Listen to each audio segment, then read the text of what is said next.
અને વોરમ બુલેટિનની શરૂઆત કરીએ મહત્વપૂર્ણ સમાચારથી। વોરમ બુલેટિનની શરૂઆત કરીએ તો આમ આદમી પાર્ટીના નેતા ગોપાલ ઇટાલિયાની આખરે અટકાયત કરી લેવામાં આવી છે।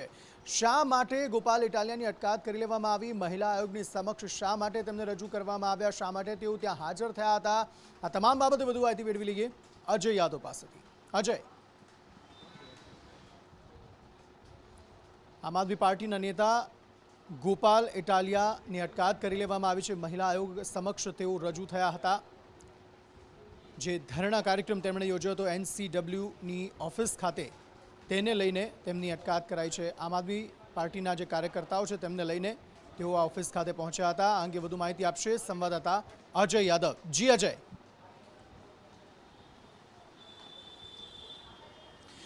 देखिए, निश्चित तौर पे गोपाल इटालिया को फिलहाल दिल्ली पुलिस की तरफ से डिटेन किया गया है, लेकिन डिटेन किस लिए किया गया है इसकी तरफ से दिल्ली पुलिस की तरफ से कंफर्मेशन नहीं किया गया। बल्कि एनसीडब्ल्यू की जो चेयरपर्सन है रेखा शर्मा, उनकी तरफ से ये जरूर शिकायत की गई थी कि जब गोपाल इटालिया को प्रधानमंत्री नरेंद्र मोदी पर अभद्र टिप्पणी के मामले में एनसीडब्ल्यू पूछताछ के लिए बुलाया गया था, तब आम आदमी पार्टी की भारी संख्या में जो सपोर्टर्स थे वो एनसीडब्ल्यू के सामने लगातार हंगामा कर रहे थे। लेकिन जब उनको मीटिंग के लिए जाना था, उस मीटिंग में वो जा नहीं पाई, भीतर वो लगातार मौजूद रही, यहाँ तक कि उनको डर भी लग रहा था, उनकी जान का खतरा था। और इसी बात को आधार बना करके जो दिल्ली पुलिस थी, उन्होंने न सिर्फ आम आदमी पार्टी के एक दो सपोर्टर्स को, बल्कि खुद जो गोपाल इटालिया है गुजरात आम आदमी पार्टी के प्रदेश अध्यक्ष, उनको भी डिटेन कर लिया गया।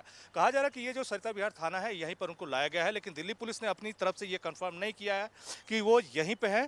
बल्कि आप सामने आपको कुछ लॉयर्स भी दिखाई दे रहे हैं जो कि आम आदमी पार्टी के हैं, लगातार ये पता लगाने की कोशिश कर रहे हैं कि आखिर गोपाल इटालिया को कहाँ रखा गया है। यहाँ तक कि उन्होंने 102 नंबर पर भी कॉल करके गोपाल इटालिया की जानकारी मांगी, लेकिन फिलहाल जानकारी इन लोगों को नहीं मिल रही है। लेकिन खबर एक ये भी आ रही है जो कि सोर्सेज से आ रही है कि करीब आधे घंटे बाद गोपाल इटालिया को हो सकता है कि दिल्ली पुलिस की तरफ से रिलीव कर दिया जाए। और खास करके गोपाल इटालिया को जो डिटेन किया गया है उसकी सबसे बड़ी वजह यही थी कि रेखा शर्मा की तरफ से जो शिकायत की गई थी कि लॉ एंड ऑर्डर की सिचुएशन काफ़ी खराब हो रही है एनसीडब्ल्यू के सामने और उनकी जान को कहीं ना कहीं खतरा है, और इसी को आधार बना करके दिल्ली पुलिस की तरफ से डिटेन किया गया है। लेकिन दिल्ली पुलिस ने अपनी तरफ से कोई कंफर्मेशन नहीं दी है कि उनको किस मामले में डिटेन किया गया है। न ही एनसीडब्ल्यू ने अभी तक ये कहा है कि प्रधानमंत्री पे उन्होंने जो अभद्र टिप्पणी की थी उस मामले में उनको डिटेन किया गया है। तो फिलहाल गोपाल इटालिया दिल्ली पुलिस की हिरासत में है, और खबर आ रही है सूत्रों के हवाले से कि आधा घंटा या पौना घंटा बाद हो सकता है कि दिल्ली पुलिस की तरफ से उन्हें रिलीज कर दिया जाए। जी अजय, शुक्रिया सारी जानकारी देने के लिए। छेल्ला કેટલાક દિવસોથી આમ પણ આમ આદમી પાર્ટીના નેતા ઘણા જ વિવાદોમાં સપડાયેલા હતા। તેમના નિવેદનોને કારણે હવે આ કયા મામલાને લઈને તેમની અટકાયત કરવામાં આવી છે તે પણ થોડા સમયમાં ખબર પડી જશે। જો કે દિલ્હી પોલીસ તેમને છોડી પણ દેશે તેવી પણ માહિતી અત્યારે પ્રાપ્ત થઈ રહી છે। સમાચારો તરફ આગળ વાત કરીએ તો ગીર સોમનાથમાં જે કરુણાંતિકા સર્જાઈ 14 વર્ષની ધૈર્યા કે જેણે પોતાનો જીવ ગુમાવ્યો અને તેની હત્યા અન્ય કોઈએ નહીં તેના પિતા દ્વારા, તેના પરિવારજન દ્વારા જ કરવામાં આવી, તે મામલાને લઈને હવે તપાસ એજન્સીઓ જે છે તે વધુને વધુ સતર્ક થઈ ગઈ છે। હવે તપાસ એજન્સીઓ કયા પ્રકારે આ કાર્યવાહી જે છે તે અત્યારે હાથ ધરી રહી છે। આ ઉપરાંત આ સમગ્ર મામલાને લઈને શું વધુ ખુલાસા, શું વધુ અપડેટ મળી રહ્યા છે, આ અંગે વધુ માહિતી મેળવીએ પ્રીતિ પાસેથી। પ્રીતિ, बिल्कुल अंकित, जे प्रमाणे 2 દિવસ પહેલાંની આ ઘટના સામે આવી છે। ભલે આ ઘટના 1 તારીખથી લઈને 7 ઓક્ટોબર સુધી બની હોય, પરંતુ આ વાતની ખુલાસો ત્યારે થયો કે જ્યારે જે ધૈર્યાના નાના છે તેમણે પોલીસ ફરિયાદ નોંધાવી હતી ને આખરે ગુમશુદા ધૈર્યાની લાશ મળી આવી હતી। અને ખાસ એક સૌથી મોટી વાત એ સામે આવી છે કે તેના પિતાએ જે ફરિયાદમાં ઉલ્લેખ થયો છે કે તેના જમાઈ એટલે કે ધૈર્યાના પિતા અને કાકા દ્વારા જે તાંત્રિક વિધિના નામે તેની પર 7 દિવસ સુધી અત્યાચાર ગુજારવામાં આવ્યો હતો। તેને એક ખુરશી સાથે બાંધીને શેરડી અને સાથે લાકડીથી, વાયરથી તેને મારવામાં આવ્યો હતો। તાંત્રિકે તેમને કહ્યું હતું કે આને કોઈનો વળગાડ છે અને તેની શંકાના આધારે તેને આ રીતે બાંધીને અને 7 દિવસ સુધી ભૂખી તળસી રાખીને મારવામાં આવ્યો હતો। સવાલો અહીંયા અનેક ઊભા થાય છે કે ધૈર્યા તો આપણી વચ્ચે નથી રહી, પરંતુ અહીંયા એક દીકરીનું મોત થયું છે અને તેના પિતા દ્વારા, તેના કાકા દ્વારા જ તેની હત્યા કરી દેવામાં આવી છે। અને હવે આ જે પાખંડી તાંત્રિક છે કે જેણે તેના પર તંત્ર મંત્રની વિદ્યા કરી હતી, જેને આ લોકોને ગેરમાર્ગે દોર્યા હતા, તે સુરતનો તાંત્રિક હોવાની માહિતી અત્યારે બહાર આવી રહી છે અને પોલીસ આ દિશામાં તપાસ કરી રહી છે અને સાથે સાથે તેના પિતા અને કાકા સિવાય પરિવારના અન્ય લોકો પણ તેમની સાથે સંડોવાયેલા હોઈ શકે છે, કારણ કે 7 દિવસ સુધી આ રીતે અમાનુષી અત્યાચાર ગુજારવામાં આવ્યો તો અન્ય પરિવારના લોકો પણ સાથે હોય તેવી શંકાના આધારે અત્યારે પોલીસ તપાસ કરી રહી છે. અંકિત. જી પ્રીતિ, આભાર સમગ્ર માહિતી આપવા માટે. અને 21મી સદીમાં આપણે આ કયા પ્રકારની વિચારસરણી સાથે જીવી રહ્યા છે તે ખબર નથી પડતી. ગીર સોમનાથમાં તો આ પ્રકારનો મામલો સામે આવ્યો, પરંતુ કેરળમાં પણ આ પ્રકારનો મામલો સામે આવ્યો છે, જેમાં પૈસા અને પ્રતિષ્ઠા મેળવવાની લાહમાં 2 મહિલાની બલી ચઢાવી દેવામાં આવી છે. આખરે કેરળમાં ક્યાં આ ઘટના ઘટી છે, શા માટે આ ઘટના ઘટી, કઈ રીતે આ ઘટના ઘટી, આ સમગ્ર બાબતે વધુ માહિતી મેળવીએ કશિશ પાસેથી. કશિશ.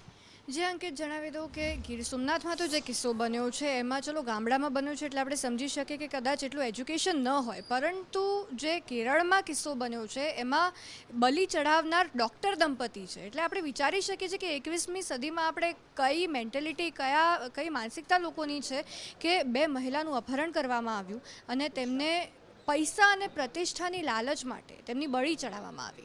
એટલે જે હાલ માહિતી જે મળી રહી છે કે ડૉક્ટર દંપતી થોડાક સમયથી આર્થિક રીતે સંકટ ભોગવી રહ્યા હતા અને તેની સામે તે એક તાંત્રિકના કોન્ટેક્ટમાં આવ્યા. તાંત્રિકના પરિચયમાં આવ્યા બાદ તાંત્રિકે હદે એમનું બ્રેન વોશ કર્યું હશે કે એટલા એજ્યુકેટેડ ડૉક્ટર દંપતી હોવા છતાં પણ 2 મહિલાનું અપહરણ કરાવે છે, તેમની બલી ચડાવે છે અને એક મહિલાના મૃતદેહના 56 ટુકડા કરવામાં આવ્યા છે અને પછી એ માંસ તેમણે ખાધું છે.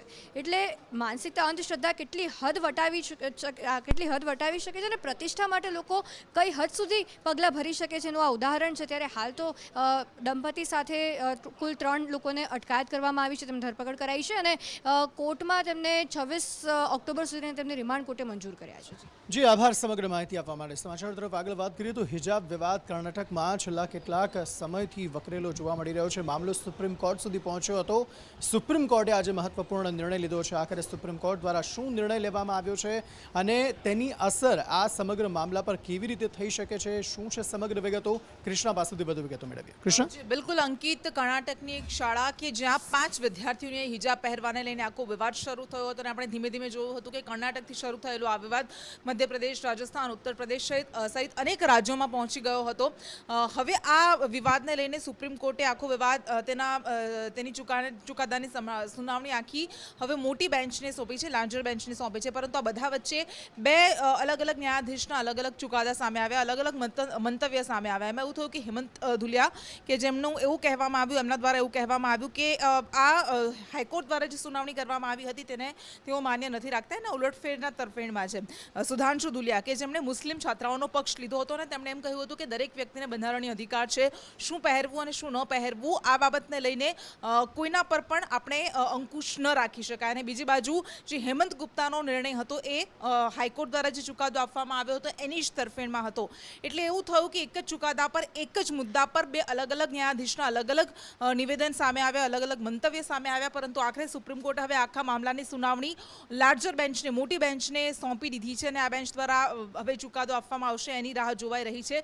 પરંતુ હજુ પણ આ આખો મુદ્દો એવો છે, આખો વિવાદ એવો છે કે જેને લઈને 2 વર્ગ સપાટી પર આવેલા છે. ન માત્ર ન્યાયાધીશ પરંતુ સમાજમાં પણ 2 વર્ગ સામે આવેલા છે અને એવું જ ન્યાયાલયમાં પણ જોવા મળ્યું, ન્યાયાધીશોના મંતવ્યમાં પણ જોવા મળ્યું. અંકિત. જી આભાર સમગ્ર માહિતી આપવા માટે. સમાચાર તરફ આગળ વાત કરીએ તો બેટ દ્વારકામાં જે મેગા ડેમોલેશન હાથ ધરવામાં આવ્યું હતું, જે 3 દિવસ બંધ હતું, તેના પહેલા 7 દિવસ સુધી મેગા ડેમોલેશન જ્યાં કરવામાં આવ્યું ત્યાં મેગા ડેમોલેશન ફરી એકવાર શરૂ કરી દેવામાં આવ્યું છે. આ ઉપરાંત રાજ્યના અલગ અલગ જિલ્લાઓની જો વાત કરીએ તો ત્યાં બુલડોઝર ફર્યા છે, જે ગેરકાયદે મિલકતો છે તેના પર બુલડોઝર ફેરવાયા છે. આખરે રાજ્યના કયા જિલ્લાઓમાં આ પ્રકારની કાર્યવાહી જોવા મળી, તેને લઈને કેવા પ્રત્યાઘાતો પડ્યા છે, આ અંગે વધુ માહિતી મેળવીએ મયુર સોની પાસેથી. મયુર. બિલકુલ અંકિત, બેટ દ્વારકાની અંદર સતત 7 દિવસ સુધી ડિમોલેશન ચાલ્યું હતું અને હવે 3 દિવસના અંતરાળ બાદ ફરી પાછું ડિમોલેશન શરૂ કરાયું છે અને આ વખતે બેટ દ્વારકાની અંદર પૂરતા બંદોબસ્ત સાથે ડિમોલેશન કરવામાં આવ્યું છે. અત્યાર સુધીની અંદર 700 જેટલા ગેરકાયદે દબાણો છે એ બેટ દ્વારકા અને આસપાસના વિસ્તારની અંદર દૂર કરી દેવામાં આવ્યા છે. આ ઉપરાંત બેટ દ્વારકાની સાથે સાથે અબડાસા, જખો બંદર સહિતના વિસ્તારો છે ત્યાં પણ ગેરકાયદે બાંધકામો દૂર કરવામાં આવ્યા છે. એક અંદાજ મુજબ 8 જેટલા બુલડોઝરની મદદથી 3 ટીમ દ્વારા 700 કરતાં વધુ બાંધકામો છે તેને તોડી પાડવામાં આવ્યા છે. પોલીસ બંદોબસ્તની સાથે સાથે અન્ય સુરક્ષા એજન્સીઓ છે એ પણ અહીંયા કચ્છ વિસ્તારની અંદર છે તે તૈનાત કરી દેવામાં આવી છે. આ ઉપરાંત અમદાવાદની વાત કરી દઈએ તો અમદાવાદની અંદર ગુજસી કોકના આરોપી છે અને જમાલપુરના કુખ્યાત હમઝા ખાન છે એના ઘરની અંદર ડિમોલેશન કરવામાં આવ્યું છે. અહીંયા મોટા પ્રમાણની અંદર પોલીસ બંદોબસ્ત ગોઠવી દેવામાં આવ્યો હતો અને ત્યારબાદ ગેરકાયદે બાંધકામ છે તે જમીન દોસ્ત કરી દેવામાં આવ્યું છે. કુલ મિલાવીને કહી શકાય કે કરોડો રૂપિયાની જે જમીન છે આ ત્રણ જિલ્લાની અંદર ખુલ્લી મૂકવામાં આવી છે. આ તમામ જમીન ઉપર ગેરકાયદે બાંધકામો થઈ ગયા હતા, વર્ષોથી થઈ ગયા હતા અને તેની સામે કોઈ કાર્યવાહી થતી ન હતી. જી મયુર, આભાર સમગ્ર માહિતી આપવા માટે. અને આ ઉદાહરણ છે એવા લોકો માટે કે જે ગેરકાયદે બાંધકામ કરી ચૂક્યા છે ને જે ગેરકાયદે બાંધકામમાં હજુ પણ રહી રહ્યા છે, બાંધકામમાં હજુ પણ તેઓ કામકાજ કરી રહ્યા છે, તે તમામ માટે આ ઉદાહરણરૂપ કિસ્સાઓ છે કે તેમના જે મિલકતો છે, તેમની જે ગેરકાયદે મિલકતો છે તેમના પર પણ આ જ પ્રકારે દબાણ હટાવવા માટે બુલડોઝર ફરી વળશે. સમાચારો તરફ આગળ વાત કરીએ. વિધાનસભાની ચૂંટણી આગામી સમયમાં અને તેવામાં ભારતીય જનતા પાર્ટીએ પોતાના જે કેન્દ્રીય નેતાઓ છે તેમની ફોજ ગુજરાતમાં ઉતારી છે. આજે વારો હતો ગૃહમંત્રી અમિત શાહનો. અમિત શાહ દ્વારા આજે ગુજરાત ગૌરવ યાત્રાનું પ્રસ્થાન કરાવ્યું હતું. આખરે ક્યાંથી ગુજરાત ગૌરવ યાત્રાનું પ્રસ્થાન અમિત શાહ દ્વારા કરવામાં આવ્યું હતું, આ ઉપરાંત કોંગ્રેસ પર શું પ્રહારો અમિત શાહ દ્વારા કરવામાં આવ્યા, આ અંગે વધુ માહિતી મેળવીએ હિરેન પાસેથી. હિરેન, સૌરાષ્ટ્ર અને દક્ષિણ ગુજરાત માટેની જે ગુજરાત ગૌરવ યાત્રા છે તેની શરૂઆત કેન્દ્રીય ગૃહ અને સહકારિતા મંત્રી અમિત શાહે કરાવી હતી. અમદાવાદ જિલ્લાના જાજરકા ગામ છે કે સંત સમયાનાથનું મંદિર છે ત્યાંથી સૌરાષ્ટ્રની યાત્રા છે તે શરૂઆત કરવામાં આવી. તો બીજી તરફ દક્ષિણ ગુજરાતમાં નવસારીના ઉનાઈથી દક્ષિણ ગુજરાત માટેની ગુજરાત ગૌરવ યાત્રા અને સાથે આદિવાસી ગૌરવ યાત્રા જે આદિવાસી વિસ્તારમાં ફરવાની છે એની શરૂઆત પણ ઉનાઈથી તેમના દ્વારા કરાવવામાં આવી હતી. બંને યાત્રાઓની અંદર તેમના સંબોધનમાં સીધી રીતે કોંગ્રેસને આડકતરી રીતે પ્રહાર કરવામાં આવ્યા. તો બીજી તરફ ઉત્તર ગુજરાતમાં ગઈકાલથી શરૂ થયેલી યાત્રા છે તેનો એક પડાવ આજે ગાંધીનગર સુધી પહોંચ્યો હતો. કેન્દ્રીય મંત્રી ધર્મેન્દ્ર પ્રધાન છે તે ગાંધીનગરમાં પણ તેમણે સભાને ગજવી હતી. 182 બેઠકો પર આ યાત્રા ફરવાની છે. અમિત શાહે જૂના કોંગ્રેસના દિવસોને પણ યાદ કર્યા હતા કે કોંગ્રેસના શાસનમાં 300 દિવસ સુધી કર્ફ્યુ રહેતું હતું. ગુજરાતને પાણી નહોતું મળતું, સિંચાઈ માટે પાણી નહોતું, ખેતી નહોતી થઈ શકતી, વીજળી નહોતી મળતી, શિક્ષણ માટેની વ્યવસ્થા નહોતી. આ જૂના કોંગ્રેસના સમયની વાતો છે તેમણે યાદ કરી હતી અને ત્યારબાદ ભાજપે શું કર્યું તે મુદ્દો પણ જણાવ્યો. એટલે ખાસ વિધાનસભાની ચૂંટણીને ધ્યાનમાં રાખી જે 182 બેઠકો પર એ યાત્રા ફરવાની છે એ તમામ 5 ઝોનની યાત્રાઓની શરૂઆત આજે બીજા દિવસે પણ કરાવડાવવામાં આવી છે. આગામી દિવસોમાં ચૂંટણી જાહેર થાય ત્યાં સુધીમાં આ 5 ઝોનમાં તમામ વિધાનસભા બેઠકો પર એ યાત્રાઓ ફરશે. જી હિરેન, આભાર સમગ્ર માહિતી આપવા માટે. આ ઉપરાંત કોંગ્રેસના અધ્યક્ષ પદની વાત કરીએ તો ભાઈ રહીને 2 નામોની જાહેરાતો થઈ. શશી થરૂર અને મલ્લિકાર્જુન ખડગે, અને બંને પોતાના પ્રચાર પ્રસાર માટેના પ્રયત્નો પણ શરૂ કરી દીધા. શશી થરૂર પણ અલગ અલગ જગ્યાએ જઈ રહ્યા છે, લોકોને મળી રહ્યા છે. મલ્લિકાર્જુન ખડગે પણ પોતાના જે પ્રયત્નો છે તે કરી રહ્યા છે. પરંતુ હવે આ બંને વચ્ચે અત્યારે તકલીફો ઊભી થયેલી જોવા મળી રહી છે. શશી થરૂરે એક નિવેદન આપ્યું જેને કારણે અત્યારે કોંગ્રેસમાં ઉહાપોહ મચી ગયો છે. આખરે શશી થરૂર દ્વારા શું કહેવામાં આવ્યું તે સાંભળી लीजिए. 22 साल से चुनाव नहीं चले हमारे पार्टी में, इसलिए ये हुआ है कि कुछ गलतियां हुई है. मुझे पता है कि मिस्त्री साहब और उनकी टीम बहुत फेयर एंड फ्री इलेक्शन चलाने की कोशिश में बैठे हैं और हम उनके खिलाफ कोई शिकायत नहीं कर रहे हैं, लेकिन सिस्टम में कमियां हैं ये तो क्लियर है. और इसलिए मैं माध्यमों को ज़्यादा इस्तेमाल कर रहा हूँ मेरे संदेश के लिए, क्योंकि मुझे 17 तारीख तक मुझे कोई गारंटी नहीं होगी मैं सब लोग के साथ संपर्क करें, सब लोग को मुझे मैसेज पहुंचाएंगे. क्योंकि कैसे पहुंचाएंगे? फ़ोन कर सकते हैं, अगर फ़ोन नंबर वैलिड नहीं है तो फ़ोन पे नहीं चलेगा. कई बार मैं पीसीसी गया हूँ और उसी दिन पीसीसी अध्यक्ष को होना मुश्किल था और मैं साधारण कार्यकर्ताओं से मेरी खुशी से, मैं कोई शिकायत नहीं कर रहा हूँ. मैं तो देखिए मुझे मालूम है कि एक साधारण कार्यकर्ता का वोट और एक बड़ा नेता का वोट एक ही वेट है, एक ही वैल्यू है. हाँ, एक है. तो इसलिए मैं ये नहीं कह रहा हूं कि मुझे ज़्यादा फर्क पड़ेगा इसमें, लेकिन अगर आप पूछते हैं कि लेवल प्लेइंग फील्ड है तो क्या आपको लगता है कि इस किस्म के ट्रीटमेंट में कुछ फर्क नहीं? आप अध्यक्ष है, आप पे हम भरोसा रखता हूं. आप जानते हैं कि आपके प्रदेश में कौन कौन अच्छे काम करते हैं, आप चुन लीजिए. और अगर आदमी अच्छा काम नहीं किया, जिम्मेदारी आपकी है क्योंकि आपने उसको चुन लिया. ऐसे लोगों को डेलीगेटेड अथॉरिटी देना चाहिए, अधिकार देना चाहिए.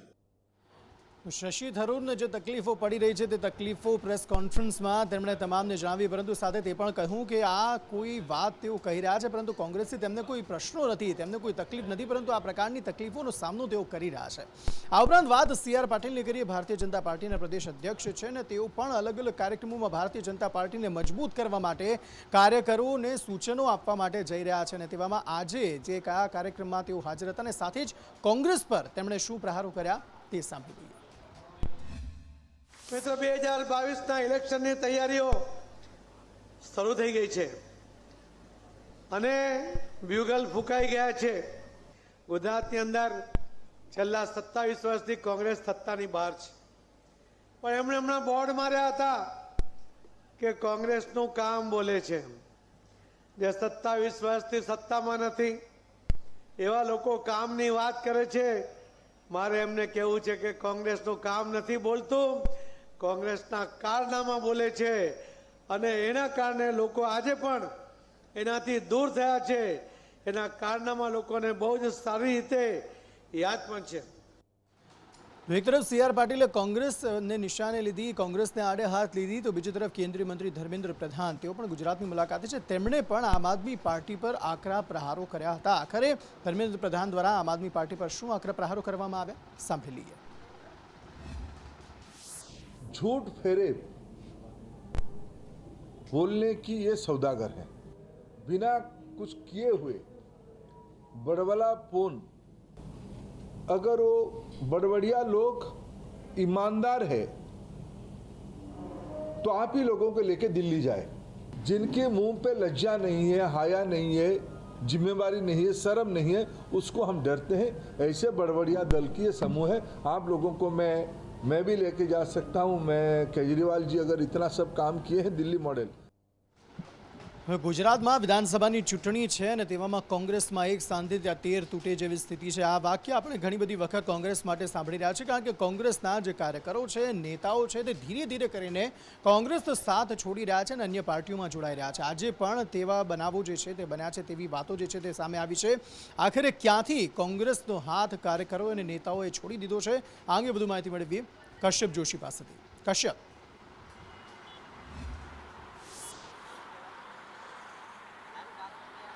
બોટાદ કોંગ્રેસમાં ભંગાણ સર્જાયું છે. પ્રદેશ કોંગ્રેસ મંત્રી રીટાબેન છે તેણે રાજીનામું આપી દીધું છે અને મનસુખ માંડવિયાના હસ્તે તેણે કેસરીયો ખેસ છે તે ધારણ કર્યો છે. તો આ તરફ ઉત્તર ગુજરાતમાં પણ કોંગ્રેસમાં ભંગાણ પડતું હોવાનું સામે આવી રહ્યું છે. ઊંઝામાંથી લગભગ 55 જેટલા નેતાઓ અને કાર્યકર્તાઓ છે તેણે રાજીનામા ધરી દીધા છે. 40 જેટલા કાર્યકર્તાઓ છે તેણે રાજીનામા આપ્યા છે અને 15 જેટલા કાર્યકર્તાઓ છે તેને રાજકારણમાંથી નિવૃત્તિ જાહેર કરી દીધી છે. આવી રીતે મોટું ગાબડું ઊંઝામાં પડ્યું છે. તે લોકોનો આરોપ છે કે પાર્ટીમાં સતત તે લોકોની અવગણના થાય છે અને તે લોકોની વાત છે તે ધ્યાને નથી લેવામાં આવતી અને તેના કારણે તે લોકો રાજીનામા આપી રહ્યા છે. આગામી સમયમાં ચૂંટણી આવી રહી છે અને ઉત્તર ગુજરાતમાં એટલે કે મહેસાણા વિસ્તારમાં કોંગ્રેસને ફટકો પડી રહ્યો છે.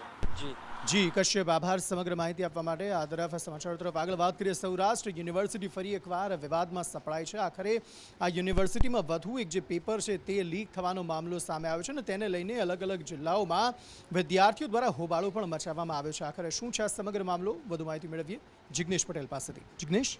અંકિત, સ્વાભાવિક રીતે ન માત્ર સૌરાષ્ટ્ર પરંતુ હવે સીધા આક્ષેપ સરકાર સુધી થઈ રહ્યા છે. એક યુનિવર્સિટીનું પેપર લીક નહીં પરંતુ 12 લાખ વિદ્યાર્થીઓ જે પરીક્ષા આપવાના હતા તેનું પેપર લીક થયું છે. જોવા જાવ તો સંખ્યા બહુ મોટી છે અને આ જ મામલે હવે વિવાદ પણ થઈ રહ્યો છે, કારણ કે 42 જેટલી જે કોલેજોની અંદર પેપર મોકલાઈ ગયું હતું, આજે પેપર લેવાના હતા તેવા 2 પેપર એક સાથે લીક થતાં એક પરીક્ષા રદ કરવામાં આવી તો અન્ય એક પેપરનું બીજી કોપી બનાવી અને તાત્કાલિક સ્કૂલો જે કોલેજો છે ત્યાં મોકલવામાં આવે અને ત્યારબાદ વિદ્યાર્થીઓની પરીક્ષા લેવાઈ. આવા 2 બનાવો બનતા હવે NSUથી માંડી અને વિપક્ષ સરકારને ઘેરવા માટે તૈયાર થયું છે. લલિત વસોયાએ સીધા સરકાર સામે આક્ષેપ કર્યા કે અગાઉ પણ આવા પેપર લીક કાંડ થયા છે, હજી સુધી યોગ્ય તપાસ નથી થઈ કે યોગ્ય કાર્યવાહી નથી કરવામાં આવી. તો બીજી તરફ NSU દ્વારા પણ આજે આ મામલે વિરોધ કરવામાં આવ્યો. એટલે કે ન માત્ર હવે આ એક યુનિવર્સિટીનો મુદ્દો પરંતુ સરકારને ઘેરવા માટે વિપક્ષે આને ચૂંટણી સુધી કદાચ આ મુદ્દો ખેંચી જાય તો નવાઈ નહીં. જી આભાર સમગ્ર માહિતી આપવા માટે. અને આ સમગ્ર મામલાને લઈને વિદ્યાર્થીઓમાં પણ ખાસો રોષ જોવા મળી રહ્યો છે. આ તો વાત થઈ સૌરાષ્ટ્ર યુનિવર્સિટીની, પરંતુ ખેડામાં પણ બોગસ પ્રમાણપત્રનું કૌભાંડ ઝડપાયું છે. આખરે કયા પ્રકારે આ સમગ્ર મામલો જે છે તે સામે આવ્યો, તેમાં કોની સંડોવણી જોવા મળી રહી છે, આ અંગે વધુ માહિતી મેળવીએ પ્રતિપાલ પાસેથી. પ્રતિપાલ. જી ચોક્કસ અંકિત, આ પહેલી વાર નથી. બોગસ પ્રમાણપત્ર જે મળતા હોય છે તે અત્યારે હાલમાં અલગ અલગ જો પરીક્ષાઓની પણ જો વાત કરવામાં આવે તો તેમાં પણ બોગસ સર્ટી લેવામાં આવતા હોય છે. એસએસસી એચએસસીની પરીક્ષાઓમાં પણ કૌભાંડ સામે આવતા હોય છે. ગાંધીનગરની જો વાત કરવામાં આવે તો અલગ અલગ આંદોલન પણ ત્યાં જે અત્યારે હાલમાં થઈ રહ્યા છે કે પહેલાં પણ થતા હતા, તે પણ જ્યાં સરકારી પરીક્ષાઓમાં જે કૌભાંડ થતા હોય છે તેને લઈને પણ કરવામાં આવ્યા છે. એટલે કે કૌભાંડ જે શબ્દ છે પરીક્ષા સાથે જોડાયેલો છે, સાથે જ સર્ટિફિકેટ સાથે જોડાયેલો છે, તે ગુજરાતમાં નવું નથી. અત્યારે હાલમાં જો વાત કરવામાં આવે તો ખેડામાં CCCનું જે સર્ટિફિકેટનું કૌભાંડ થયું છે, એટલે કે જે બેઝિક કોમ્પ્યુટર કોર્સ આવે છે, એટલે કે કન્સેપ્ટ ઓન કોમ્પ્યુટર કોર્સિસ, તેમાં આ કૌભાંડ આચરવામાં આવ્યું છે. ખેડાના જે અલગ અલગ વિસ્તારના જે ખાસ કરીને શિક્ષકો છે તેઓના દ્વારા આ કૌભાંડ આચરવામાં આવ્યું છે. તેને લઈને જે 55 જેટલા શિક્ષકો છે તેઓના વિરુદ્ધ કાર્યવાહી પણ કરવામાં આવી છે. અને ખાસ કરીને મહેમદાબાદના 300થી વધુ શિક્ષકો આમાં સંડોવાયેલા છે. અને તેમાં પણ મહેમદાબાદ છે, મૌધા છે, કઠલાર અને ગળતેશ્વરમાં આ સમગ્ર જે કૌભાંડ છે તે સામે આવ્યું છે. અને પ્રાથમિક શિક્ષકોએ ઉચ્ચતર લાભ લેવા માટે આ બોગસ પ્રમાણપત્ર આપ્યા છે. અને કેટલાક શિક્ષકો તો એવા પણ છે જે રિટાયર થઈ ગયા છે અને તેઓએ આ પ્રમાણપત્રનો લાભ લીધો હતો. જી આભાર સમગ્ર માહિતી આપવા માટે. આ ઉપરાંત વાતાવરણની કરીએ તો દેશમાં હજી પણ અનેક એવા રાજ્યો છે જ્યાં વરસાદી વાતાવરણ જામેલું જોવા મળી રહ્યું છે. અને ખાસ તેલંગાણાની વાત કરીએ તો અહીં રીતસરનો કહેર વરસાદે વરસાવ્યો હોય તેવું જોવા મળી રહ્યું છે. આ ઉપરાંત જે દેશ છે એના અલગ અલગ રાજ્યોમાં કેવા પ્રકારની સ્થિતિ વરસાદને લઈને જોવા મળી રહી છે, નદીઓ જે છે તે પણ ગાંડીતૂર થયેલી જોવા મળી રહી છે. આ અંગે વધુ માહિતી મેળવીએ ધવલ પટેલ પાસેથી. ધવલ. જી, અત્યારે જોઈએ તો હજી ચોમાસાની સિઝન પૂરી થવા હોય છે. ગુજરાતમાં સત્તાવાર ચોમાસું પૂરું થયેલું જાહેર કરવામાં આવે છે, પરંતુ કેટલાક રાજ્યોમાં હજુ પણ વરસાદ વરસી રહ્યો છે અને તેના કારણે નુકસાન ખૂબ મોટા પાયે થઈ રહ્યું છે. તેલંગાણાની વાત કરીએ તો તેની રાજધાની હૈદરાબાદની અંદર ભારે વરસાદના કારણે રસ્તાઓ પર મોટા પ્રમાણમાં પાણી ભરાયેલા જોવા મળી રહ્યા છે. જાણે રીતસર નદીઓ રસ્તા પર વહી રહી હોય તેવા દ્રશ્યો સામે આવી રહ્યા છે. તેના કારણે અનેક વાહનો પણ તણાઈ ગયા છે અને બીજું મોટું નુકસાન થયેલું છે. અનેક મકાનો પાણીમાં ડૂબી ગયેલા છે. તો બીજી બાજુ ઉત્તર પ્રદેશની વાત કરીએ તો ત્યાં અયોધ્યાની અંદર સરયુ નદીના જળસ્તર સતત વધારો થઈ રહ્યો છે. તેના કારણે ત્યાં આગળ અંદાજે 3 તાલુકાના 27 જેટલા ગામોમાં પાણી ભરાયેલા જોવા મળી રહ્યા છે અને ત્યાં પણ મોટા પાયે લોકોનું સ્થળાંતર કરાયું છે. સમાચાર તરફ આગળ વાત કરીએ તો રાજ્યમાં પણ બેવડી ઋતુનો અનુભવ આગામી કેટલાક દિવસો સુધી થઈ શકે તેવી હવામાન વિભાગ દ્વારા શક્યતા વ્યક્ત કરવામાં આવી છે. આ અંગે વધુ માહિતી મેળવીએ મનીષ પરમાર પાસેથી. મનીષ. બિલકુલ અંકિત, વાત કરીએ તો આ જતા વરસાદ છે તે આફતનો વરસાદ સર્જી રહ્યો છે, કારણ કે હવામાન વિભાગે 2 દિવસની આગાહી કરી છે કે આવનારા 2 દિવસોમાં દક્ષિણ ગુજરાતમાં વરસાદી ઝાપટા વરસશે.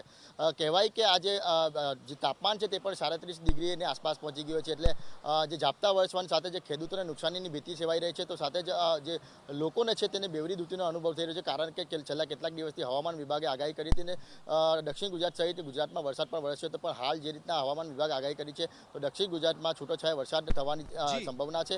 સાથે જ લોકોને 2 ઋતુના જે અહેસાસ છે. જી